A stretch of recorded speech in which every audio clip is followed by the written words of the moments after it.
Good morning. My name is Spence. Super excited to be here with you guys this morning for a good form class. Also a little bummed we couldn't be there for the start line. We've been the Detroit merchandiser for 15 years now, and we're always super excited to be there on race day for the Detroit Marathon. So we want to wish you luck wherever you're starting from, and wish everybody the best.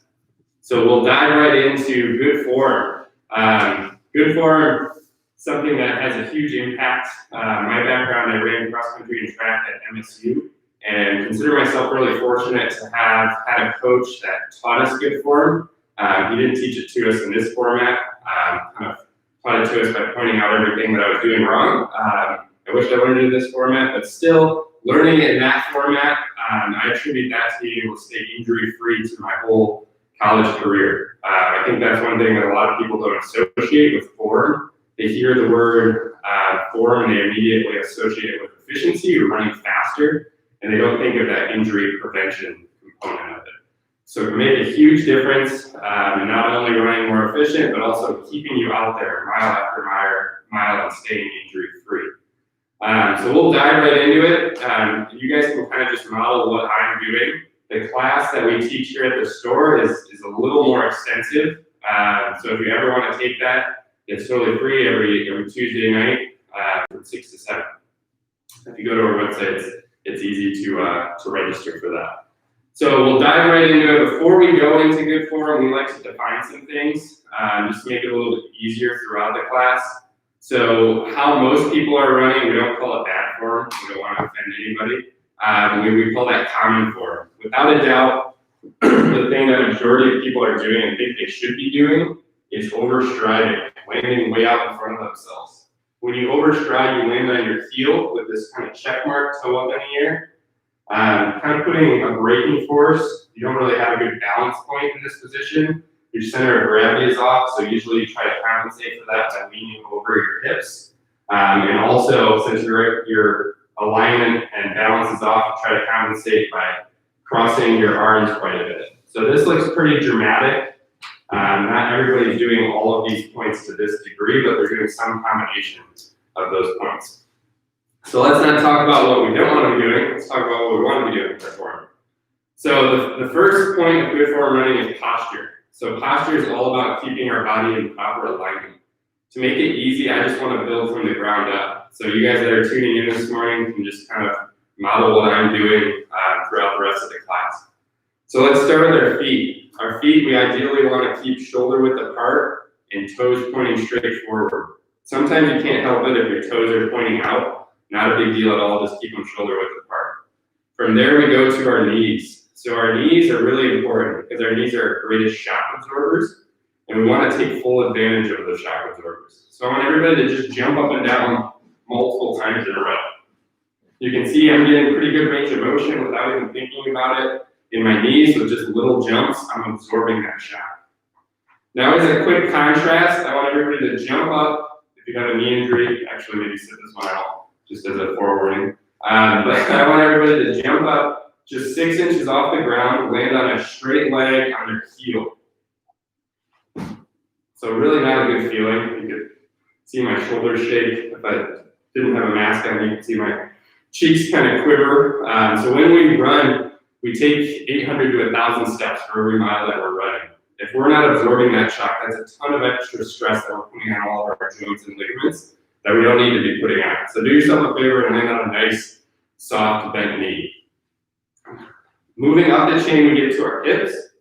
So our hips are really important. With common form, when we're out in front of ourselves and our hips are out from our center of mass, in this position, we're pulling through with our hamstring as the primary muscle. We want to get the gluteus maximus, the biggest muscle in our body, loaded. And to do that, we need to pull our hips underneath our torso. So there's a really great tool. We're going to be using it throughout the rest of the class called posture reset. And all you do for posture reset, you can do this while you're running too. All you do is you clasp your hands together, throw those arms nice and tall, kind of feel your shoulder blades come together, and then drop the arms straight down. So that does a ton for our posture. But right now we're focusing on how it pulls those hips underneath our torso and gets our glute in firing position. Much more efficient if we're firing with the biggest muscle in the body versus a smaller muscle like the hamstring. So then we get to our arms. So our arms are super important, and I really like to nerd out on my arm cadence. The reason the arms are so important is because they contribute momentum to our leg cadence and vice versa. So we really want to make sure that we're hinging from the right area with our arm swing, and we're not wasting any energy. I want everybody to do a posture reset again. Throw those arms nice and tall. Drop your arms straight down, and now keep them straight and swing just from the shoulders. So ideally, we only want to be swinging from the shoulders. This is the primary hinge point. You see some people running and they're only hinging from the elbows. This really doesn't do anything to contribute momentum to our leg cadence. So we're just swinging from the shoulders, and then from there, we bend the elbows and keep them relaxed at 90 degrees. One cue that has helped a lot of people is our hands should never go past heart level or past hip level. So hands are just heart to hip. Hinging from the shoulders, elbows at a relaxed 90 degrees. Another thing that's really helped me, in all reality, I'm less concerned if you go past hip level than I am going past heart level. We never want to go past heart level. So if you just focus on putting the energy into pulling the arm back and then letting gravity do the rest, so just pull back and let it drop, and that can be really helpful too. So I forewarned you that I spent a lot of time on arms, so hopefully this isn't getting boring yet. But another thing we really want to be cognizant of is not crossing over our center line. So if you can imagine a line from your nose to your belly button, you never want to cross over that. So we're keeping our arms heart to hip, hinging from the shoulders, elbows at 90 degrees, and down on our sides. We're not crossing over like this. So let's try to put that all together. Posture reset, arms tall, drop them straight down, hinge just from the shoulders with straight arms, elbows at 90 degrees, and hands heart to hip. The next piece of the chain is going to be our shoulders. Our shoulders are really important because they kind of dictate our lung capacity. I want everybody to have bad posture, kind of slouch over, drop your chin into your chest, and try to take a deep breath in. Now as a quick contrast, do that posture reset, arms fall, let them fall, and take a deep breath in. You can feel the difference in lung capacity, so we're getting way more oxygen to our muscles that way, so it's going to be much more efficient versus diminishing that level of oxygen to our muscles. So do yourself a favor and keep those shoulders open. At the same time, you want to stay relaxed. My shoulders naturally go in, so then I overdo it and try to pull them too far back, and I'm tense and wasting energy through tensing my shoulder muscles, so we want them back but relaxed. Final piece of the chain is our head. So our head is much heavier than most people realize. It's actually about the weight of a bowling ball, like 10 to 12 pounds. If we start to look down while we're running, that weight of a bowling ball is going to pull on our neck, our shoulders are going to go in, our lung capacity is going to get diminished, our hips are going to go out, we're going to start firing from the glute, and it basically just compromises everything down the line. So try to keep that chin up and vision on the horizon. If you're trail running or running in a city with a lot of potholes, anywhere you have compromised footing, that can be challenging. So try to keep that chin up and vision down on your footing in that case. All right, so that's posture. Let's do a quick crash course. Feet shoulder width apart, toes straight forward, nice soft bent knee, hips underneath our torso to get the glute firing with that posture reset. Arms straight down, hinge from the shoulders, elbows at 90 degrees, hands heart to hip. We got our shoulders opened up to give us good lung capacity, and our chins up and vision's on the horizon. It's pretty simple when you think about it. This is good posture, this is bad posture. Really, it's important to focus on these things while we're running. It's even more important to focus on these things throughout our day. If we can have good posture throughout our day at work or at school, that's going to transition into muscle memory and make it that much easier to do while we're running. So really try to have good posture throughout your day. So that brings us to the second point of good form running, and that is landing. So landing is all about how and where we make contact with the ground. So how we make contact with the ground is on our midfoot, right through here, the widest surface area. It's not back on our heel or overstriding. The easiest way to find our midfoot is to just kind of march in place. So I want everybody to march in place, making sure that that midfoot is tapping the ground, and then the heel's tapping the ground right after that. If that's at all confusing for you, just make sure the whole midfoot's coming down all at once. As a contrast now, I want everybody to go way up on your toes. So you can feel that your calves start to burn pretty quick here. We're overworking those calf muscles. And now if you go on your heels, what's happening? We're kind of falling back. It might take a little longer to notice, but if you can do this 10 times, you can feel that shin is starting to burn. So when we're way up on our tiptoes, we're overworking our calf muscles. When we're landing on our heel, we're overworking our shin muscles, which is one of the reasons shin splints is one of the common running injuries. Most common running injuries. So when we're landing on our midfoot, we're getting a nice balance of the calf muscle and the shin muscle. We're not overworking one muscle group. So it distributes the load a lot better. Also, you can tell since we have a nice flat, wide surface area versus a small, rounded surface area, we have a much better balance point. So that's how we want to be landing. Where we want to be landing is directly underneath ourselves. So I mentioned with common form when we're overstriding, we're landing out in front of ourselves. If anybody watched the Flintstones growing up, one of my favorite shows, how did Fred stop the car? By throwing that heel out in front of himself. That's exactly what we're doing when we're running. That's often why you see people that are really bouncy when they're running down the road, because they have to go up and over that braking force. So rather than applying that braking force at all, if we land directly underneath ourselves on that midfoot, everything we're putting into the ground is contributing to forward momentum. It's like if you're riding a skateboard, you have to land right underneath yourself, so your friction coefficient's reduced riding on wheels. If you land in front of yourself at all and put on the brakes, the skateboard's gonna fly out from under you. So do yourself a favor, right underneath yourself, everything you're putting into the ground is transferring to you going forward. There's a great tool for landing that's really helpful. I will say going into it, that's just a tool. Some people get overwhelmed with it, it becomes counterproductive. So if that's the case for you, just remember that's just a tool, you don't have to use it. But that tool is called Cadence. So Cadence is our steps per minute. And we find that if you have a relatively fast cadence, it makes it virtually impossible to overstride. The reason people get kind of overworked with it, or it becomes counterproductive for certain people, is because they think they have to be at an exact cadence. So the number we recommend is roughly 180 steps per minute. We'll make it so that it's virtually impossible to overstride. You have to land right underneath yourself. But that's just kind of a ballpark. You don't have to be exactly at 180. Your height's gonna play into it too. One of the other good form running coaches is a little bit shorter than I am, and we run together quite often. He's more at like 185, 190, and I'm at like 170 or 175, but we're both still landing right underneath ourselves, right on our midfoot. So again, it's just a guideline. But we're gonna kind of practice with a metronome. For those of you musicians listening, you know what a metronome is.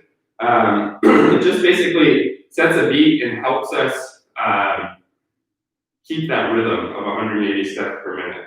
So first, let's do like a crash course review up. So building from the ground up, we want to have good posture. So let yourself. We'll do that posture reset, arms tall, and then we're just. So every time we hear a beat, we want to get that foot on the ground.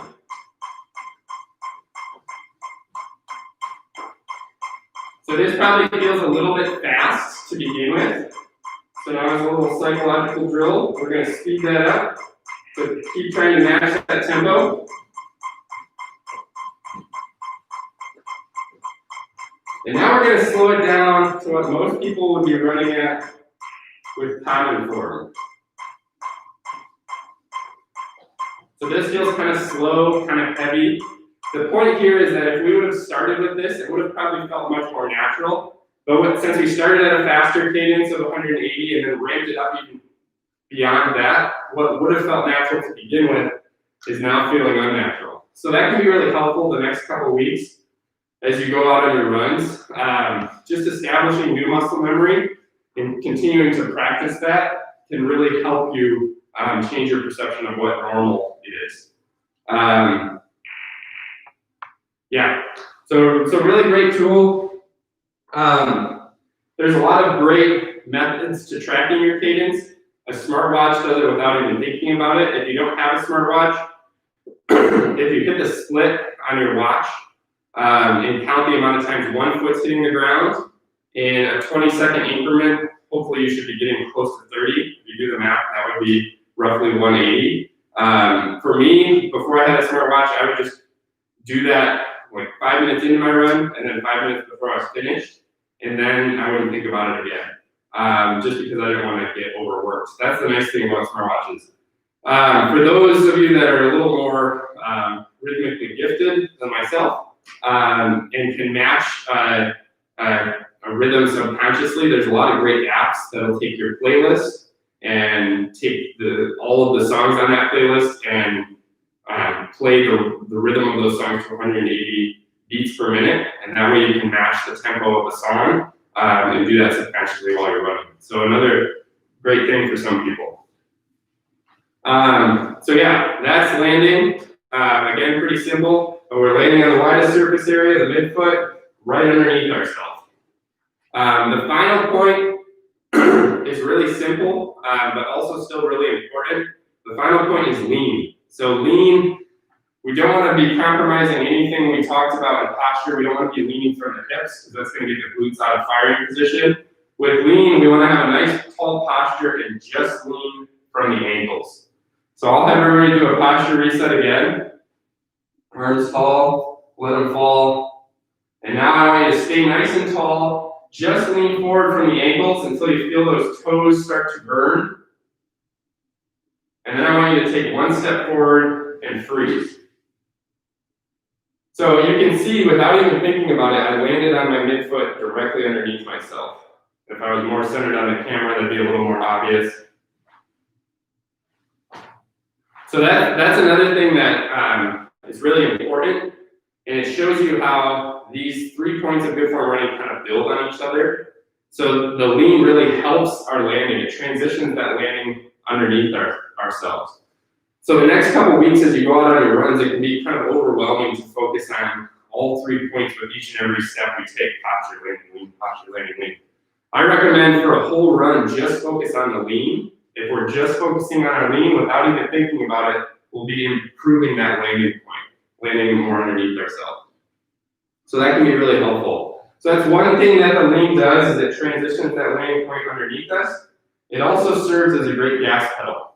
So if you watch sprinters coming in the home stretch, they have a really exaggerated lean. If we're landing underneath ourselves, running is basically a series of falls because we're not applying any braking pressure.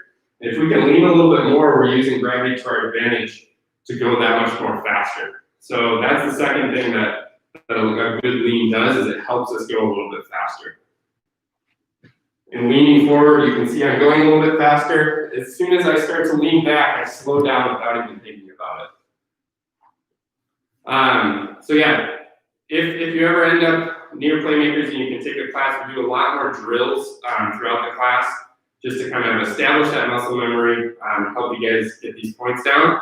One thing that I would recommend is either chalking out a speed ladder, or if you have a speed ladder, that can serve as a great warm-up tool, especially if you're like myself and you're kind of rhythmically challenged and you have trouble keeping a specific beat. You don't even have to think about it, because if you run through the speed ladder and you just plant 1 foot in each square, without even thinking about a beat, you're speeding up that cadence.